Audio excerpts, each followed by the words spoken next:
Hosholoza, Hosholoza, Hosholoza, welcome to another episode of The Dissection, where we cut from the skin to the bone marrow. We are microscopic, we're telescopic, we're empirical, teleological, philosophical. This is your show. Let's get into it, Dissection Nation. Whether you're watching from Umlazi, whether you're watching from Soshanguve, whether you're watching from Sweden, Atlanta, wherever you're watching from, let's get into it.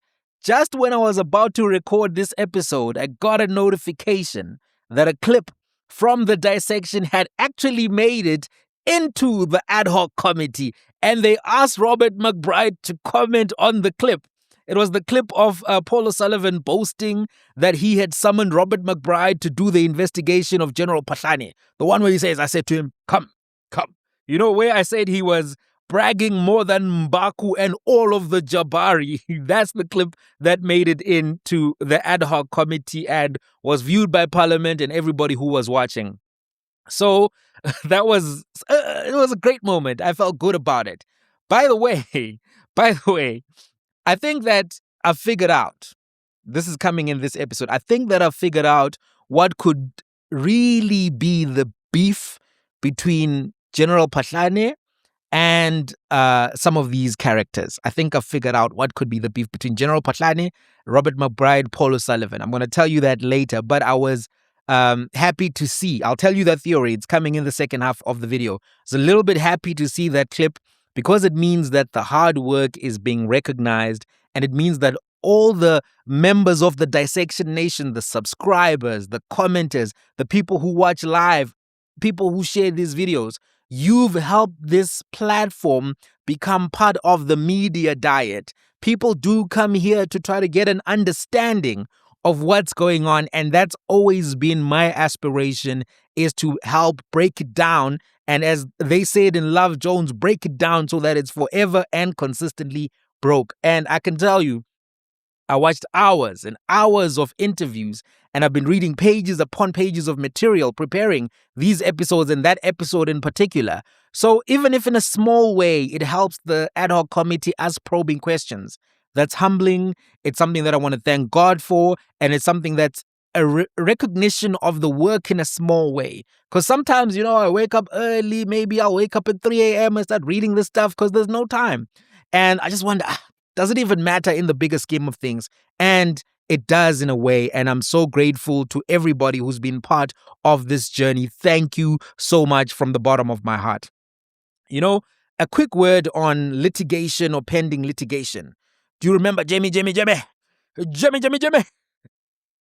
Well, on a serious note, there seems to be some litigation that they are preparing or cooking that's on the horizon, and I want to make a quick comment on it. What it looks like to me is an attempt to use the system, the legal system, to frustrate new media content creators, people who are covering issues of interest and issues which are arising out of current affairs events, reports, and out of testimonies in the various commissions. I mean, if the mayor of Tshwane does something, that's a significant moment. It's worth covering. It's newsworthy. Platforms like SMWX, MJTV are helping summarize current affairs, providing commentary. In some ways, we're doing it differently from mainstream media. New media, I think, plays a pivotal role. And to simply try to frustrate, to bully, to intimidate, to harass, to threaten, I think is an attempt at stifling the discourse, making an example out of a few people so that everyone else feels like, oh, I shouldn't actually speak on these topics. And when you threaten, intimidate, and make everyone keep quiet, then everything that the public needs to be aware of is no longer given the attention that it needs. The Constitutional Court has cautioned against the use of litigation as an attempt to harass, to muzzle activism, to muzzle free speech. And the media also has constitutionally protected rights. The free speech rights, as you know them, are in Section 16 of the Constitution. So I just thought I should mention that. We'll see how everything unfolds. I'm going to try to speak to a few people. Obviously, this type of stuff is expensive. You need lots of support to be able to really stand up to people who are bullying, who are harassing, who are maybe manipulating the legal system because they have access to more resources. And we're just here trying to provide a service to people who are curious, who want to know current affairs. And, in the back of my mind, I'm still concerned because I still remember what happened to DJ Warris. I still remember what happened to Witness D, and I still remember what's happened to so many others. The things that led Witness A, B, and C to go into hiding and to go into protection themselves are still in my mind. These are dangerous times for journalists and for new media content creators, and we're building something that I think is so valuable. But in the book of Nehemiah, even as they were building something so valuable as that wall, rebuilding that wall, they were still being attacked. So they needed the prayers.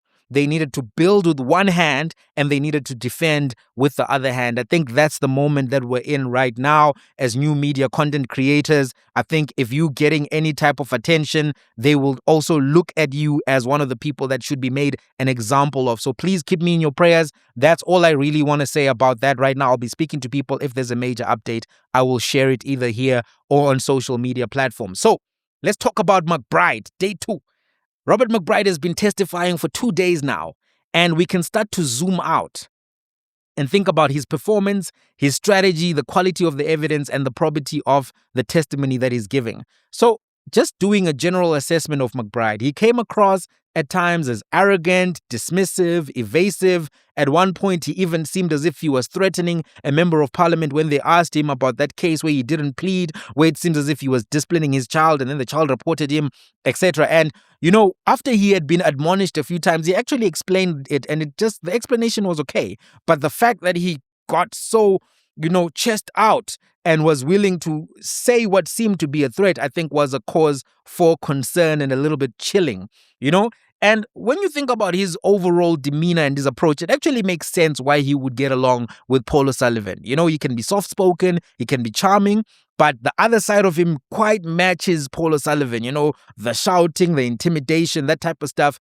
And, I want to say something about his spy tactics, but did you notice that the 6th of December has come up again as another day of intrigue, because they were at a braai when some of this was being done on the 6th of December. 6th of December, once again, there was a meeting of all of these officials. There was something that they were discussing there. It's not really pertinent to where I'm going with this episode, but I just thought it was interesting. Again, 6th of December. Now, General Dumisani has the 5-pillar approach. I think Robert McBride also has his own 5-pillar approach that he was using for the testimony. Let me tell you what I think that 5-pillar approach was. Deflecting, digressing, denying, drama, dirt flinging. Deflecting, digressing, denying, drama, dirt flinging. I think that was his 5-pillar approach. He was challenged effectively, though, on some of these tactics.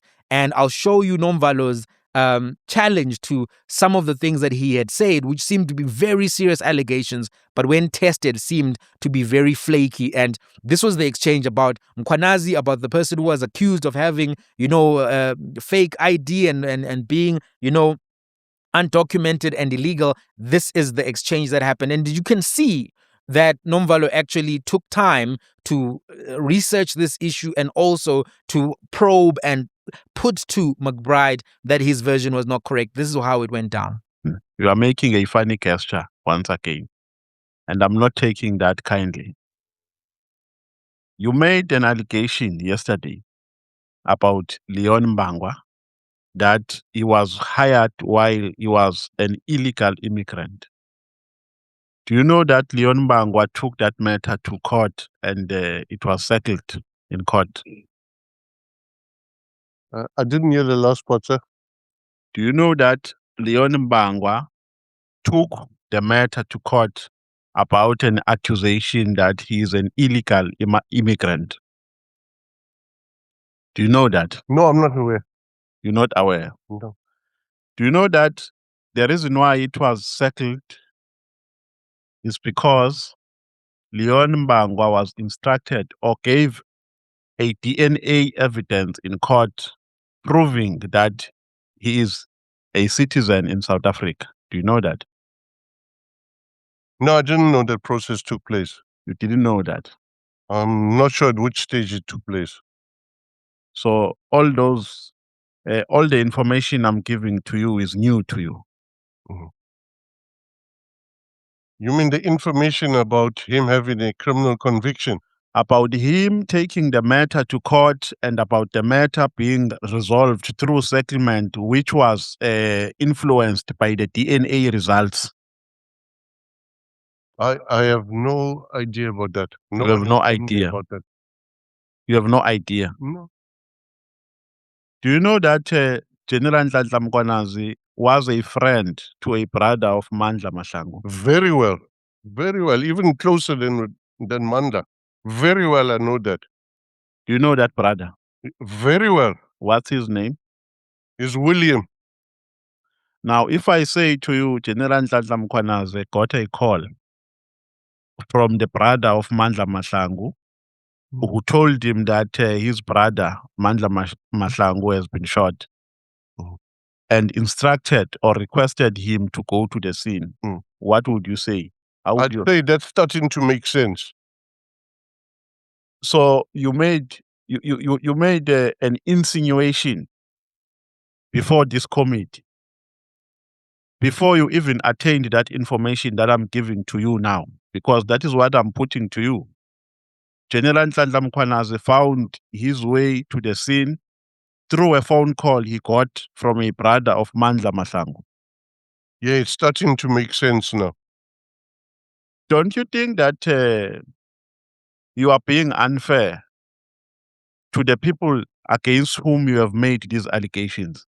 Because as time goes by, I'm giving you information and you are changing your tone. And you are changing your tone having made adverse allegations against people. So as you can see, once those versions were probed, once any additional information was put to Robert McBride, it was very clear that some of the stuff that he had been saying on day one was baseless, it was insinuation, it was casting aspersions, and it was all of that dirt flinging that I said he was doing, where he tries to create this doubt. And some people, I think, went to bed thinking that there are serious allegations as they pertain to General Mkhwanazi around this particular death. But as you can see, there's no basis for making that particular conclusion based on the exchange. Now, let me move on to the second thing, which I think could be a clue as to the animosity between these various groupings. This is just me trying to puzzle it through. I'm going to present it to you, and then you tell me in the comments what you think about what I've postulated here. One of the most interesting things, or one of the recurring things, and because it's recurring, it's stuck in my head. The thing that has been mentioned, and has been mentioned multiple times, but was mentioned in the testimony of Robert McBride, is the issue of rhino poaching. According to Robert McBride, one of the reasons which led him to suspect Phahlane was linked to missing rhino horns. And this could have been what made Paul O'Sullivan, immediately when McBride came back, say, come, we've got to corrupt, national commissioner, let's act, let's move. It could be linked to this rhino horn issue. Here's what he said when asked about the allegations around Phahlane. Take a look at this. What were you actually investigating in respect of General Phahlane? Okay. Ma'am, there were two main issues. The first one was the purchase of defective investigative equipment. So instead of specialized brushes to dust the fingerprints, it was like paint brushes. The paint brushes actually wipe off the fingerprint. So and also the chemical, something was wrong with the chemical. So there are a number of issues. A lot of that is contained in the exhibits, I'm not sure. But, and then also that at the forensics lab where Phahlane was, and this is, the complaints are emanating, I think, from even before I arrived at IPID. So it involved exhibits going missing, like rhino horn, narcotics, illegal narcotics going missing, and some of those narcotics, according to the allegations, found their way onto the streets. And when they were on the streets, it was marked destroyed.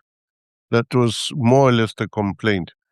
So so the complaint involved First, I think it's a Colonel Munsami, I'm not sure of the surname, and then pop crew members, and also Paul O'Sullivan had laid a complaint. Okay. If you can perhaps then go to page paragraph 74 of your statement. Okay, I have it, ma'am. Okay. Are those the allegations that you are referring to? Yes, yes. Okay. You mentioned that there were narcotics and rhino horns that were on the street.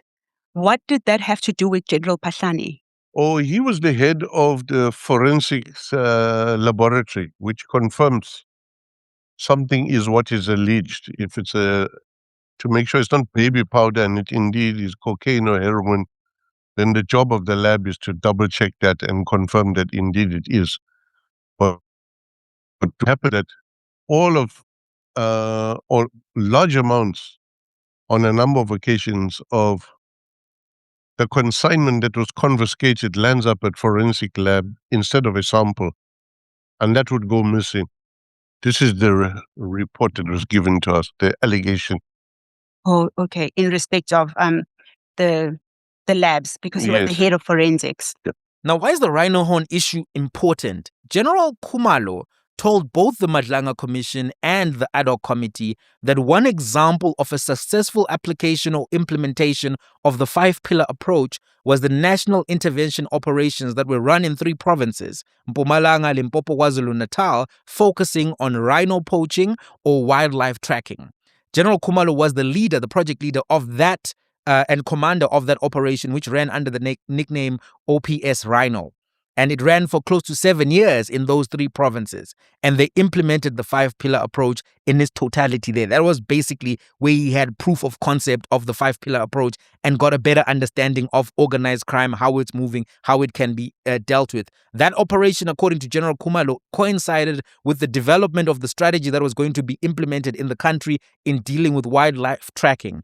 General Khumalo was part of the leadership that developed the strategy that is now referred to as the National Integrated Strategy to Combat Wildlife Tracking in South Africa, which is apparently internationally recognized and was approved by the cabinet during May of 2023. The primary objective of the strategy, according to General Khumalo, was to guide law enforcement agencies in South Africa and equip them with the necessary resources to reduce and prevent the escalating problem of wildlife tracking. According to General Khumalo, the strategy was recommended by the cabinet as a more practical tool for the investigation and prosecution of wildlife tracking. Now, it's possible that there's something linked to rhino horn trade, which has led to a clash of these characters. Now, there are 2 categories of organized crime that are increasing in South Africa, according to the Global Initiative on Transnational Organized Crime, right? In the selling of the illicit category, the sale of wildlife illegally is one of those spaces. Category, the wildlife trade, the illegal wildlife trade, actually links to the taxi industry as well, because the illicit money is put into the taxi industry and then cleaned that way. That's one of the ways in which money laundering happens, which could also explain why Mswazi was one of the big figures who was implicated in the Big 5 cartel. The Mswazi who we were told Vusi Matlala met General Shadrack Sibia with, and they were having conversations even after he passed away. So, according to the report from the Global Initiative on Transnational Organized Crime, this is what they say. Among South Africa's illicit markets, the largely unregulated minibus taxi industry offers the perfect cash-based tool to launder money and is used by those involved in drugs, in cash-in-transit heists. It also represents a means for corrupt officials to hide cash by buying taxis, which generates further revenue. They say illicitly obtained commodities such as gold or wildlife can also be laundered into legal flows, usually with the advantages that criminal involvement is subsequently almost untraceable. As with cash-based laundering, the result is the same: clean money and/or assets. So, now that I think about it, the name Big 5 Cartel, could it be a clue that these investigations also touch on cartel leaders who are involved in rhino poaching in illegal lion hunting, lion breeding, and other wildlife poaching? Is this why they chose the name Big Five Cartel? Maybe it's a clue. Because if they were fighting with Phahlane about rhino horn, whatever the case may be, that could explain some of these elements. Because General Khumalo would have been aware from early on in his investigations of wildlife trade who the biggest players are in rhino horn poaching and other parts. And as we can see, the crime is increasing in the rhino horn side, but these cartels are interconnected. So it may very well be the same drug dealers are using the same game farms for drug production, drug concealment. Maybe a lot is happening on these game farms that we don't even know. And maybe General Khumalo knows. I don't know. What do you think? I just thought this rhino keeps being mentioned a lot. And when they said that about General Phahlane, that no, rhino horn something, I was like, did someone's rhino horn go missing in that lab? Which then made them say, no, we must deal with Phahlane. I don't know. What do you think? It's just a theory. Let's have a conversation. I'll meet you in the comment section. Keep me in your prayers, guys. Thank you so much for all the support. Best way to support me going forward as we are going through these turbulent times. Comment, like, subscribe, share these videos, and watch all of the ads. Just do what you can to make sure that we as a Dissection Nation continue growing. But the Bible does say we have not been given a spirit of timidity.